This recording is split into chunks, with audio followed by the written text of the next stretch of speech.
და კვლავ საქართველო.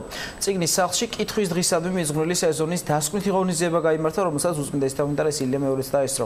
ახალგაზრდული მოძრაობა დავითიანის და ინტელექტუალურ კლუბ წიგნის მეგობრის წევრებმა დღეს სულხან-საბას შემოქმედება გაიხსენეს. უწმინდეს ინიციატივით შაბათი კითხვის დღედ არის გამოცხადებული. ილია მეურემ მონაწილეები და საზღვარგარეთ მცხოვრები ქართველები დაალოცა და გაერთიანება უსურვა. დღევანდელ ღონისძიებას რამდენიმე გამომცემლობაც შეუერთდა, მათი ინიციატივით სულხან-საბას წიგნებზე 20%-იანი ფასდაკლება მოქმედებს. ზაფხულის განმავლობაში მსგავსი ღონისძიებები რეგიონებშიც გაიმართება. სამი ბიბლიის გამომცემლობა. არის ერთ-ერთი საფეხური ჩვენი მაღლასვლის.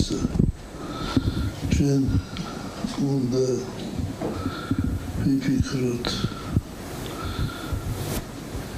ჩვენი ქართველი ხალხისთვის, რომელიც გასულია უცხოეთში.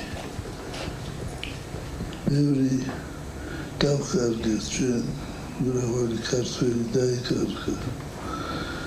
და რა უნდა გაგებდეს იმისათვის, რომ შევკრათ ქართველი ხალხი.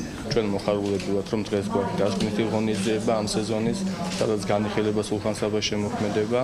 და მე მინდა აღვნიშნო, რომ წიგნის კითხვისადმი ინტერესი ახალგაზრდებში ძალიან გაიზარდა, გაუხმაურებიან საჯარო ბიბლიოთეკები და მაყოფილები არიან იმით, რომ კითხველთა რაოდენობა დღითიდღე იზრდება და კიდევ ერთხელ მინდა მოუწოდო ჩვენს ახალგაზრდებს, რომ თითოეული დღე წიგნთან გაატარონ 1 საათის რამდენიმე წუთი, იმისთვის რომ ჩვენს ქვეყანას ყავდეს უფრო განათლებული და წარმატებული თაობა. ჩვენი მეგობრობის და ერთობის საწინდარეა ეს თითქოს ერთი შეხედვით უბრალო ძალიან პატარა შეხვედრა, მაგრამ ძალიან დიდი საფუძველი იყრება და უწმინდეს და უნეტარესის ლუსო კურთხევის მადლიც აი ამით გამოჩნდა და წარმოჩნდა.